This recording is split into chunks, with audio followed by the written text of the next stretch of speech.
Queridos hermanos, iniciamos la lección divina de este día martes 30 de abril, martes de la quinta semana del tiempo de Pascua.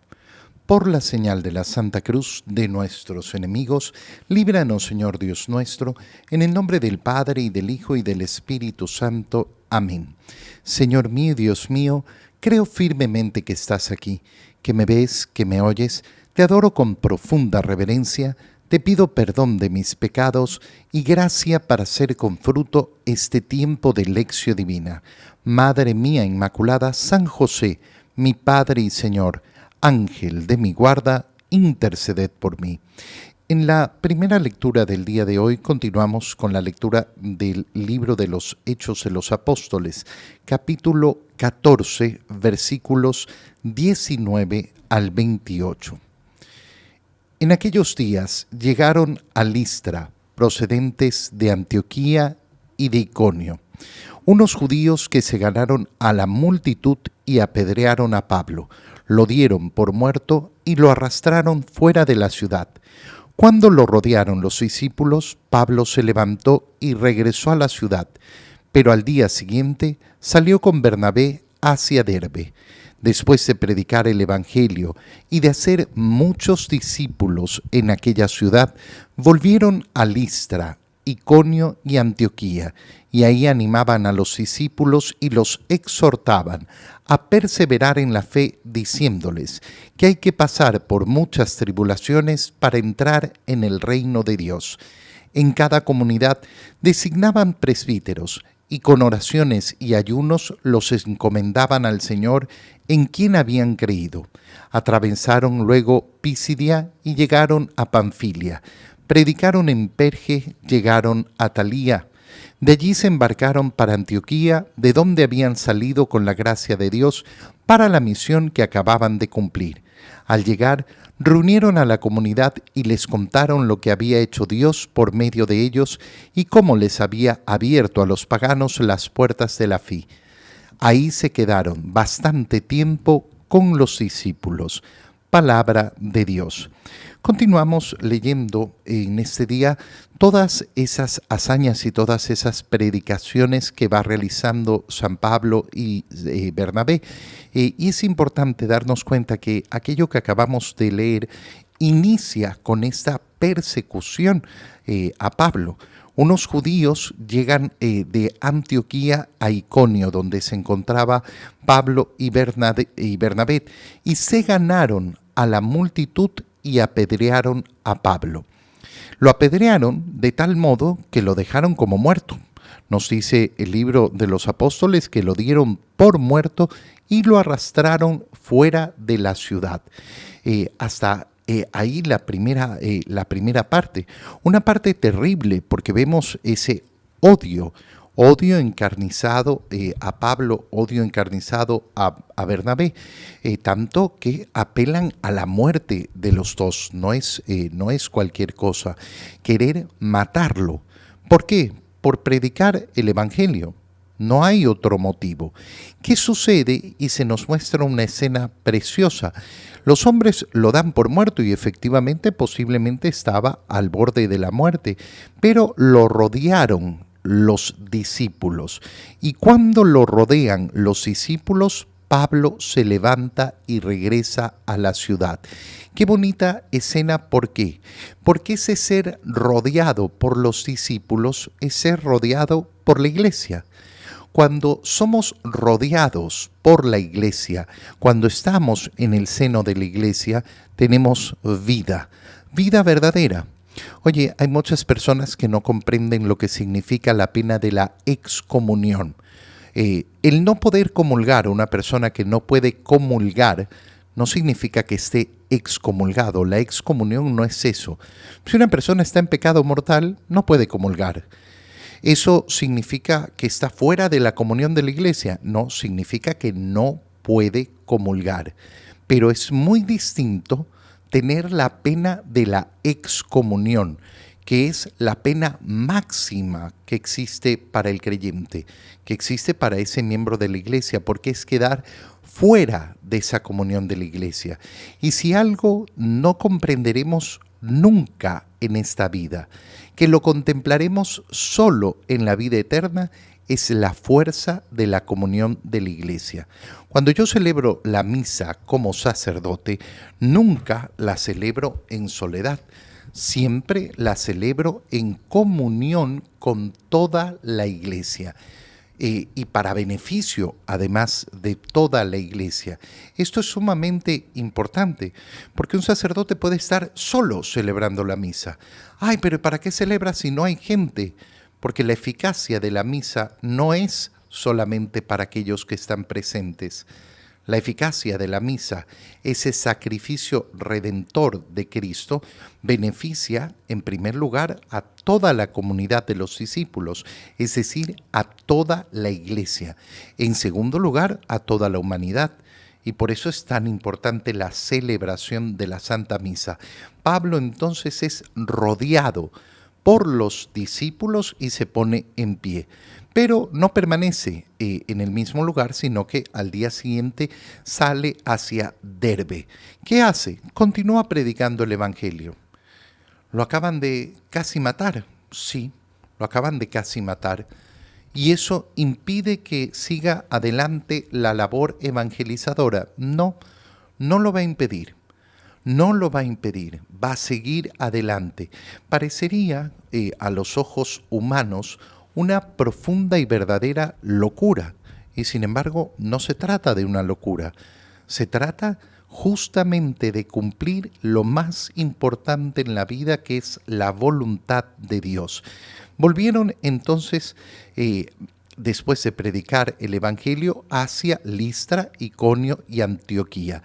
Y en cada una de las comunidades que van visitando, animan a los discípulos y los exhortan ¿a qué? A perseverar en la fe, diciéndoles que hay que pasar por muchas tribulaciones para entrar en el reino de Dios. ¿Qué palabras más importantes? Oye, cuando a nosotros nos dicen que en esta vida tenemos que buscar la felicidad, sí, por supuesto, claro. Pero ¿qué es la felicidad? La felicidad consiste en aquello que vende el mundo como felicidad. La felicidad consiste en tener los deleites, los placeres, la tranquilidad, el bienestar de este mundo, el tener a tu familia bien. ¿En qué consiste la felicidad? Porque esto que estoy mencionando es la felicidad del mundo. Pero la verdadera felicidad, la que vive el cristiano, es cumplir la voluntad de Dios. Saber que estoy caminando el camino hacia el cielo. Esta es la verdadera felicidad. ¿Qué ocurre? Ocurre que yo puedo entonces sufrir muchísimo en este mundo. Puedo tener muchas tribulaciones y no por eso he perdido la felicidad. Si el concepto que yo tengo en la cabeza de felicidad es solo el bienestar en este mundo, entonces claro, nunca voy a entender las palabras que acabo de escuchar de San Pablo. Para llegar al reino de Dios hay que pasar por muchas tribulaciones. Qué bonito es saber que el camino hacia el cielo no es fácil. El camino hacia el cielo no es fácil. Es un camino difícil. Es un camino que cuesta. Sí, así es. Cuesta llegar al cielo. Y esto es lo que tenemos que enfrentar. Oye, nadie busca por sí mismo el sufrimiento. Nadie busca por sí mismo que le vaya mal. Nadie busca el dolor. Nadie busca la agonía. No son cosas que anhelamos ni que buscamos. Si me preguntan qué prefiero, estar sin problemas o estar con problemas, estar sin problemas, lógico. Pero lo que no podemos creer nunca es que el tener padecimientos, el tener problemas, el tener tribulaciones, como dice San Pablo, es contrario a la felicidad. No es contrario a la felicidad, porque la felicidad no consiste en tener las cosas en este mundo, en estar tranquilo en este mundo, sino, vuelvo y repito, en cumplir la voluntad de Dios. La felicidad de caminar hacia la meta, que es la vida eterna. En cada comunidad, además, designan presbíteros y con oraciones y ayunos encomendaban al Señor en quien habían creído. Vuelven después a Antioquía, de donde habían salido para cumplir la misión, esa misión que acaban de cumplir, y reúnen a la comunidad. ¿Para qué? Para contarles todo lo que había hecho Dios por medio de ellos. No lo que habían hecho ellos, lo que había hecho Dios por medio de ellos. Y cómo les había abierto a los paganos las puertas de la fe. Qué importante. La misión que han cumplido, ¿para qué ha servido? Para efectivamente que Dios se manifieste y a través de esa manifestación, a través de ellos, abrir a los paganos la puerta de la fe. En el Evangelio, leemos el Evangelio de San Juan, capítulo 14, versículos 27 al 31.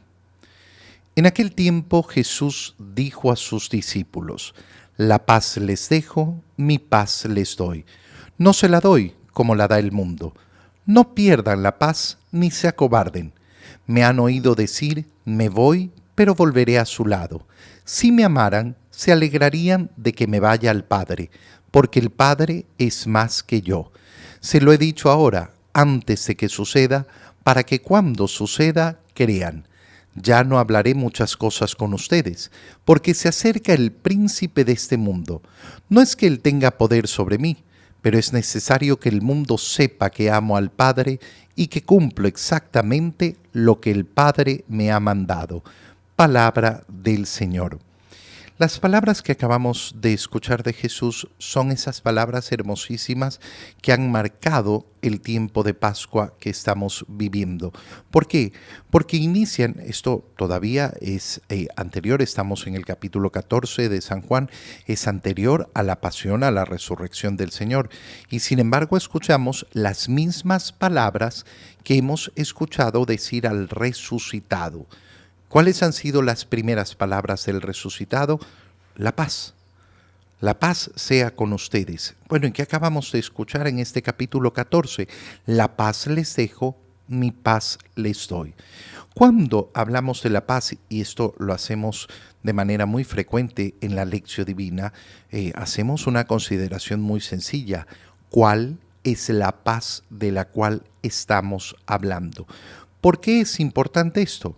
Porque muchas personas pueden considerar lo que estábamos considerando en la primera lectura, es decir, que la paz consiste en el bienestar en este mundo y que si yo sufro tribulaciones, si yo tengo infelicidades, agonías, sufrimientos, padecimientos, entonces no voy a tener felicidad. Si no tengo felicidad, no tengo paz.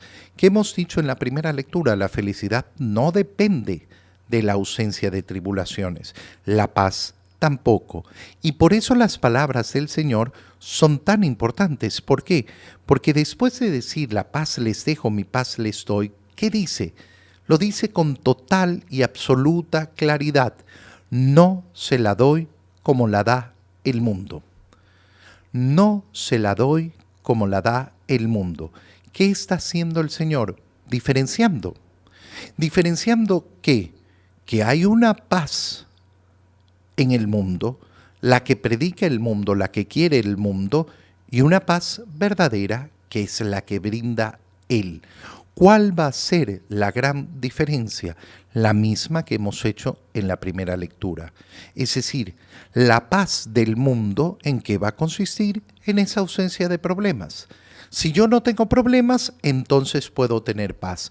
Y de esto lamentablemente están convencidas muchísimas personas. No, yo no puedo tener paz porque no tengo solucionadas las cosas en mi vida, porque estoy enfermo, porque tengo tantas dificultades. ¿Ok? Nunca vas a vivir la paz. Nunca vas a conocer lo que significa verdaderamente la paz. ¿Y por qué no lo vas a poder hacer? Muy sencillo. Porque en eso no consiste la paz. En eso consiste la paz del mundo, pero no es la paz del Señor. no se las doy como la da el mundo. Por tanto, la paz de Cristo es una paz distinta. ¿En qué consiste esa paz? En la reconciliación. En la reconciliación de nuestros pecados.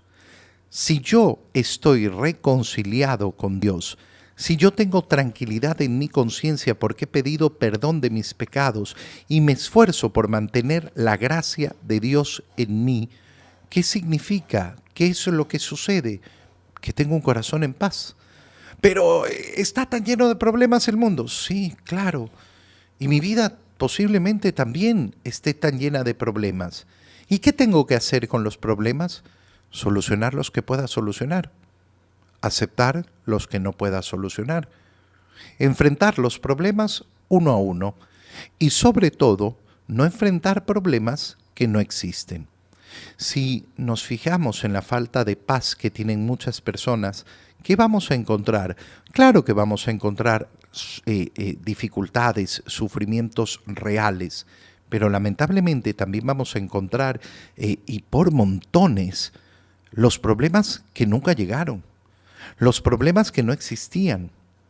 Y es que si pasa esto, sí, pero enfrentémoslo cuando pase, porque enfrentar el problema antes de que exista, ¿qué es lo que te da? Uno tiene que ser prudente, tiene que prevenir, pero no puede pensar que hay un problema ahí donde todavía no hay un problema y vivir como si viviera ese problema. Fíjate entonces en las palabras que siguen a continuación.